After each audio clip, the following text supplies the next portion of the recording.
Hey there, it's Tamara, and welcome back to Many Roads Traveled. And I'm happy to have you join me on my 30,000 mile road trip from Paris to Cape Town.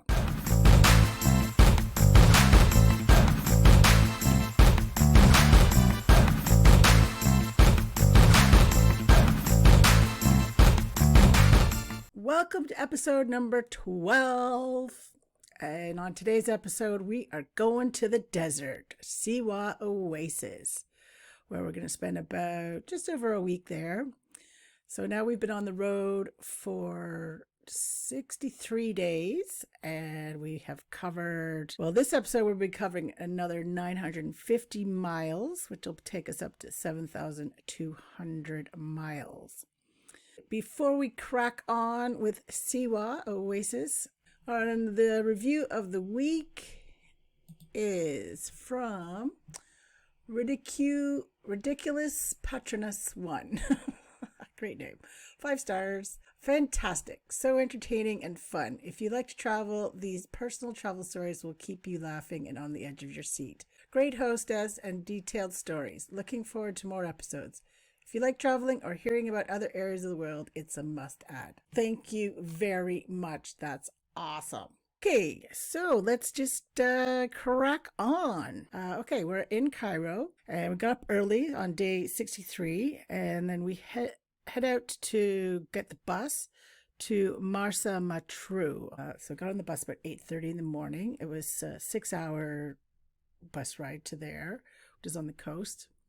So it's down from Alexandria. So a couple hours into the trip, I realized I'd left my journal behind at the Select Hotel, which was not good news. So when we got to Marsa Matruh, I ended up calling Select Hotel where we were staying and speaking to I think the manager or the owner or something there, and just said, "Oh, can you give it to my Dutch friend Marianne, and she can bring it to Siwa Oasis." So that was the Dutch couple that we had met on and off for last 3 weeks or so. So this time I'm traveling with my friend Casey, who I left Canada with, and we picked up our little ragamuffin English guy, Duncan. I'm just joking. He was awesome.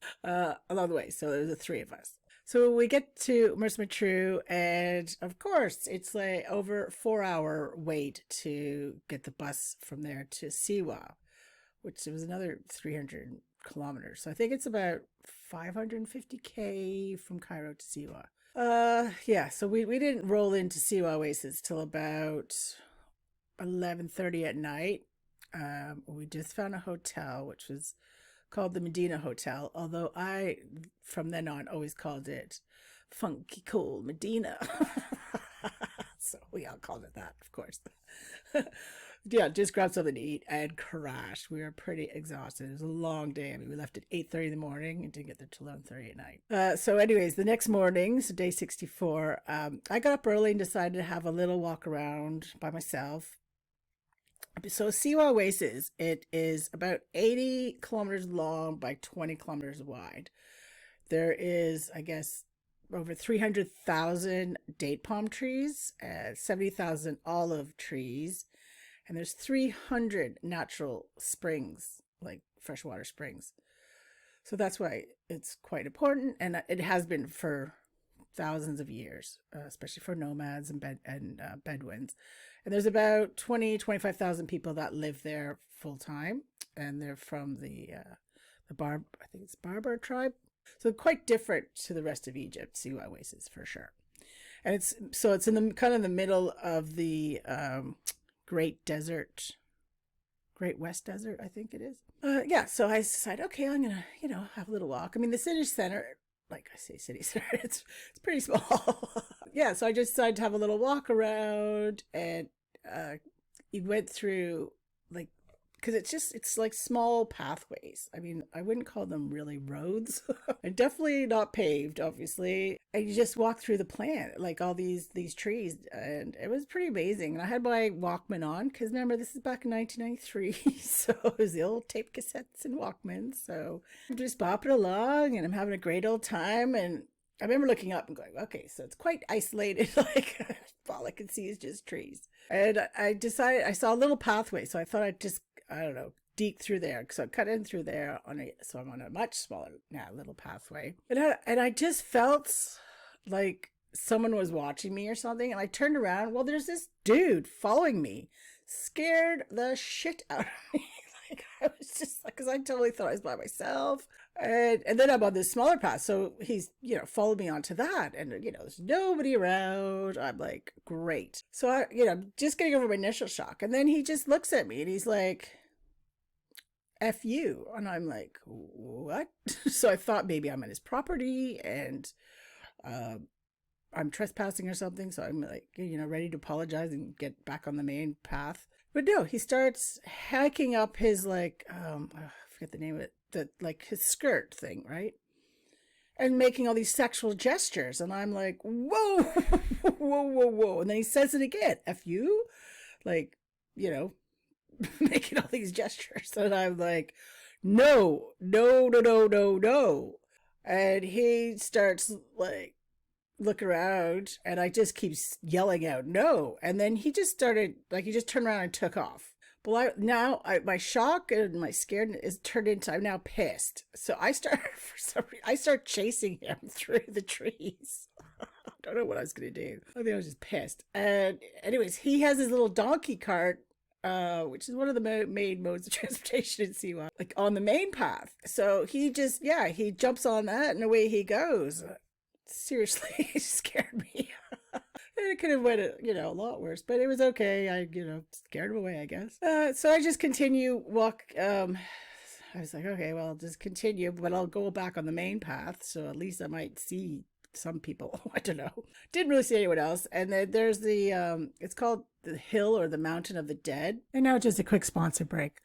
People ask me all the time, how can you afford to travel so much? Well, affiliate marketing is one of them. And listen, my friend James put together an amazing done-for-you system, training, tools, email follow-ups, everything's included. Best thing is it is free to join.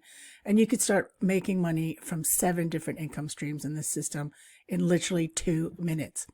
Okay, so head on over to manyroadstravel.com/rapid and you can get started today. All right, back to the show. And it's one of the 2 main hills, because Siwa is also 25 meters below sea level. So there's 2 hills which are kind of your landmarks, I guess, because otherwise you just see, a sea of green trees. That's also where they have lots of ancient Greco tombs there. And I guess some date back 1,500 years or even more. But anyways, so you can go see the tombs. Beautiful views. Again, put my Walkman back on, but I was like, I can see now. I have 360 view and just chilling. And yeah, you can see both lakes from up there. So there's 2 main lakes in the oasis, and it's just beautiful. And then you just see all the desert.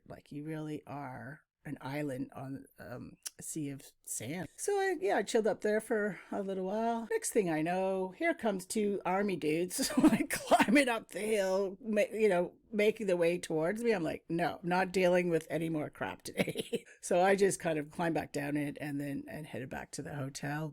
And I was like, that's enough excitement for one day for me. And the hotel, the Funky Cool Medina Hotel, had a beautiful rooftop, and that's where all my nights were spent there, basically. And they had really good food, and they had a little kitchen in there, so they had food which was really cheap. I mean, the 3 of us ended up sharing a room there, and it was only 3 Egyptian pounds each a night, which was about $1.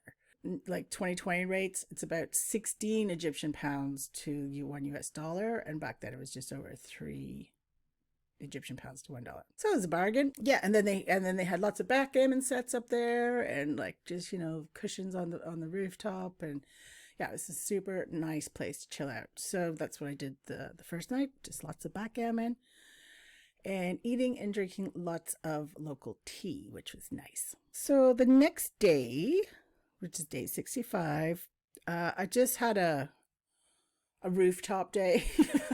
And just chilled up there. I met 2 really sweet British girls, Anna and Rachel, and hung out with them, and we chatted for quite a bit.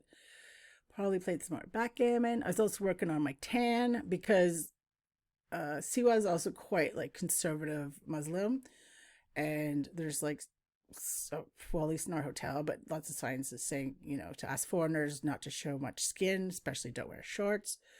I mean, I always wear trousers and t-shirts, which seemed to be okay. The t-shirts, because they came just kind of my lower arms that were showing, so that seemed to be okay. And also, it was the last little bit of Ramadan as well, which is a month long Muslim religious. I don't know if it's a festival, but so for a whole month they fast, so they don't eat from 5 in the morning to 6 p.m. at night. So 6 p.m. is their breakfast. So sometimes they could be a bit bad moods because they haven't eaten all day, which is not surprising. But the people we met were very fine. I mean, especially the owner of Medina Hotel was very nice. So, but up on the rooftop, because it was just foreigners, you could kind of strip down to like shorts and maybe a vest top or tank top. So that was okay. So I was topping up my tan for most of the day. And then I decided that I was going to go for a little walk, again by myself, to the temple of Amun Ra and also the temple of the Oracle, which they date back to like 6th century BC. Temple of the Oracle, that was the temple built by the Greek Roman Empire, is dedicated to Zeus. And I guess Alexander the Great, he went there his first time he went to Egypt because he wanted to ask at the temple, because it's an oracle temple, if he was actually the son of Zeus. I don't know what the answer was. But it's pretty cool, and it almost looks like an old castle or fort made out of sand in a way. So it's quite big, but I guess it's made out of sandstone, like mudstone. You can kind of wander around in there and around it. So yeah, did that, which was very interesting. And then I walked out to one of the two lakes, and I could just remember, it was just so cool, like standing, and the lakes all the water's super clear, like really, really clear. Standing on the lakeside, just overlooking the oasis, just like, what? I'm in an oasis, like in the middle of the Sahara Desert. This is just so cool. It's also only about 50K from the Libyan border as well. And then, like as usual, most nights were spent just on the rooftop, playing backgammon, drinking tea, maybe having a couple joints. Okay, and then so now we're on day 66. It was another super chill day, because you will find at Siwa Oasis, that's a lot of what happened here. It's just a really relaxing place. And it's nice. Like, that's why I really like what they call it, like sustainable traveling or slow traveling. Like when you find someone you like, it's just nice to just chill, and then you really get a vibe of the place rather than staying somewhere for a day or two. You know what I mean? Like sometimes that's all you can do. But if you have a chance, especially when you find somewhere cheap like this place, then you can just relax there for a while, because it does get very tiring constantly on the road. People kind of underestimate traveling long bus journeys or train journeys. I mean, like I said, I that's how I travel. I don't like flying too much, like usually just the start and the finish. But each to his own. But like I said, traveling, back in the 90s, it was very different to what it is now. But now with COVID-19, traveling has to change again, and climate crisis. I mean, so I think it's important that we cut down on flying, and if you can travel by land, like what I always have done the last 30 years, first of all, you get a better feel of the places and you get to meet more locals. But you also kind of feel more sense of accomplishment. At least I do. Yeah. And see the country or the, cities where you're going to more. Anywho. So yeah, after another super chill day, I decided I'd walk back to the Hill of the Dead to watch the sunset, which is beautiful. I mean, desert sunsets are amazing. But then coming back from the sunset, especially in the desert, but in Africa throughout, like there's no real dusk like we have in, Canada or Britain, where I lived for 20 years. It's just like the sun goes down and it's pitch black, unless it's a full moon. Like, it's crazy. And obviously in the desert, it's even more so. And it gets, cooler as well. And my Dutch friends were there, Hankiem and Marianne, and they had my journal. Yay, reunited. So yeah, she just caught up with them that night. And, just our usual dinner and backgammon. And yeah, it's so nice to see them again. I got along with her so well. It was also nice to hang out and chat with another girl too, because by now I've been traveling. Well, Casey and I've been traveling for over 2 months, but then Duncan's been traveling with us for the last on and off for the last few weeks too. So it's nice to have another girl there. So the next day, day 67, we got up early, like 5:45, because it was the Ramadan had finished the day before, so this day was like their most special religious day, I guess. And they all get new clothes and they go to the mosque. And yeah, it was a really nice vibe. You could feel, the vibe in the Suwa Oasis was really good. People were happy, and plus they got to eat whatever they wanted again. So I'm sure that was always felt good. So yeah, we just went to like outside the mosque. And just kind of people watched, I guess, and they're all wearing white. Of course, not really many women out and about. And that's one thing is like, yeah, you don't see many women out and about. And if they are, they're in a burqa, so they're completely covered. It was kind of weird. And later that day, I met a local guy, and he was telling me about their marriage rituals. So basically, the mother and the sisters, they pick out girls or women that they think are suitable for their son or brother, and then they invite the guys to their place with the girl's father to have tea. Now if the guy approves of the girl, then he'll come back for more tea sessions. If not, then he doesn't come back. So once they have, she doesn't get a say, I guess. And they have their however many tea sessions they have. Then the father of the girl and the guy will discuss the dowry, and the guy will say whether he can afford it or not. And I guess the average price for a wife, which is I was just sitting there listening, going, "Whoa, this is very different for Western beliefs or practices."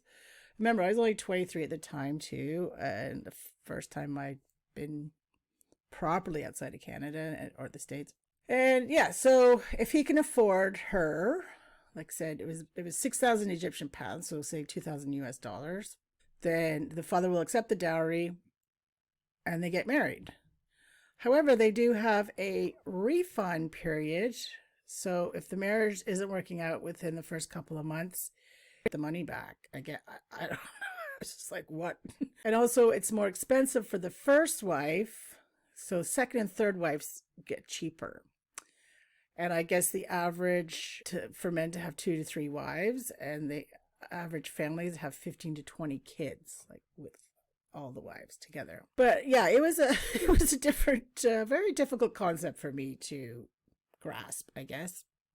And, I'm not, I was trying not to be judgmental because it's a different way of life, right? And who's to say ours is better? I don't know. But it was very hard, especially, being an independent woman out on my own, well, traveling the world, doing what I want to do, knowing that these women, there's no way in hell that they could do that, basically, which was sad. But like I said, who am I to judge? Anyway, so it was an interesting conversation, that's for sure.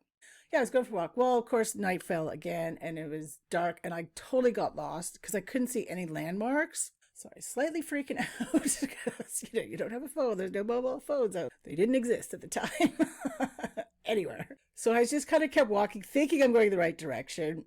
And then I see a hill, in the back, in the distance. I'm thinking, oh, okay, please let that be the ruins of Siwa, which is more in like the city center. So as I'm walking, then all of a sudden, like a pack of about 10 dogs they come out of the trees and just, are stopping me. They're in the direction I want to go to.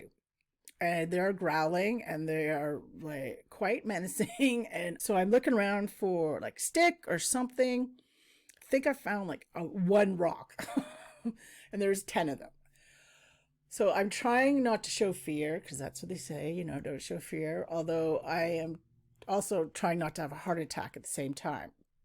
So I kind of make myself as big as possible and just start talking to them in a really loud voice, like I would think a local man would talk to them kind of thing.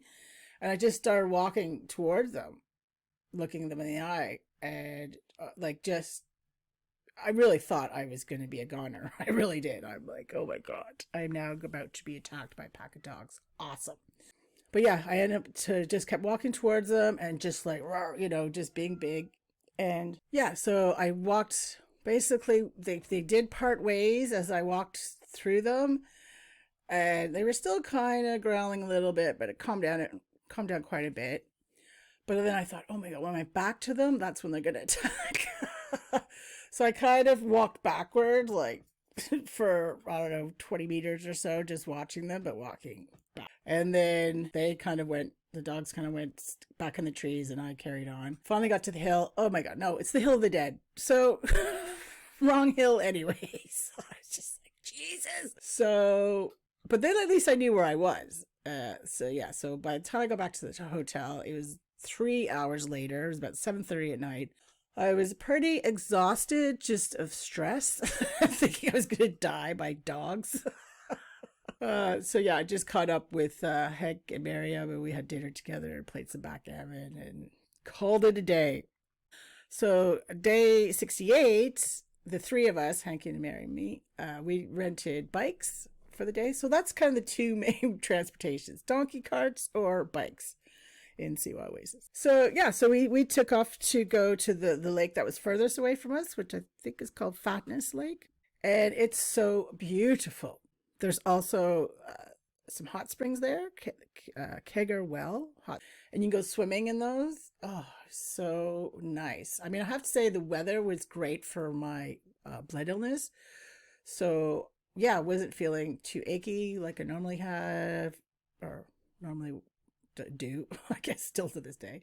So that was good. And the hot springs, oh, it was beautiful. Really nice day. And then we went from there because they hadn't seen much things. So we went back to the Oracle Temple and also to the Temple of Annam so they could see it.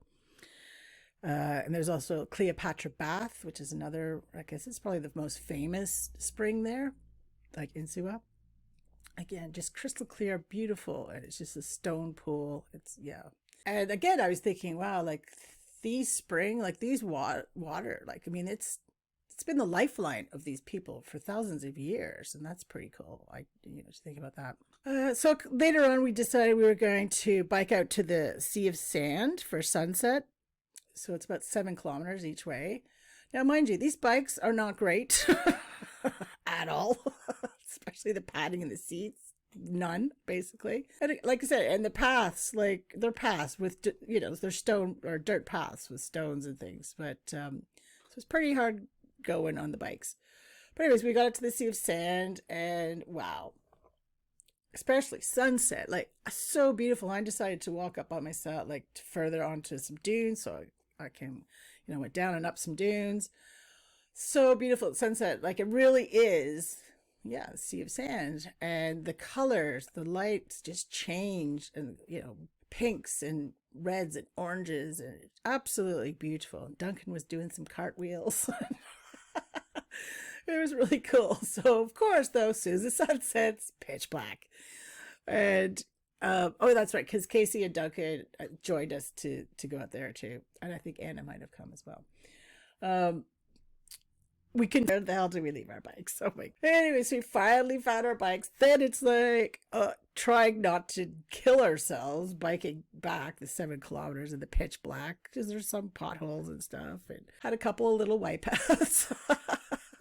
But we finally got back to the hotel, ate, and just went to bed because I think we'd biked about 30 kilometers that day. So I was pretty exhausted. But it was an awesome day. Really, really good day. So day 69, well, guess what? That was another R&R day. because I was pretty knackered from the day before. So I did decide to just, because I don't know if I'd gone in the ruins of Siwa yet. So I later on that afternoon, plus I'm working on my tan too, right? On the rooftop. But yeah, I went to the ruins of Siwa and walked through it. And on my way back, like I literally got pulled into this local's house by three little girls and their mother. Just dragged me in their house. But they couldn't speak any English. I had learned, like I was learning some Arabic, but still very, very basic, just a handful of words. So they made me a cup of tea, and then it just turned into a staring contest. Like they were very nice, but not even an effort to communicate. And just stared at me. And I was like 15, 20 minutes. I'm like, I just got up and waved goodbye and left. It was nice, especially to see women and girls in their home, but weird because like just stared. So, but anyways. So that was pretty much my day. And then just the usual nighttime backgammon rooftop. So day 70. So we get up at 5:30 in the morning. We go meet at this cafe because the day before, there's 8 of us. We had arranged with this driver the day before to take us to Bilharia Oasis, which is about 400 kilometers away from Siwa, and it's through the desert.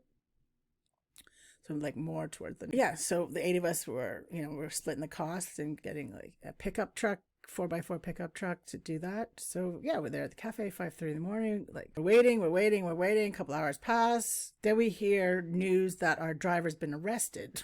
So we go to the police station, talk to the chief of police to get the scoop of what's happening. And he's like, oh yeah, no, we arrested the driver because he didn't have a permit. Plus, you have to have seats in the back of your pickup truck to take foreigners. And because the police, we're responsible for tourists, we've said, no, you can't go.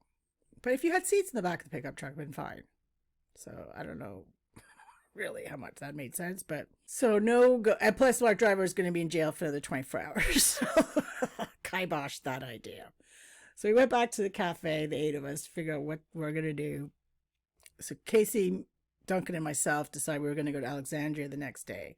Hank and Miriam decided they're going to go to Alexandria that day.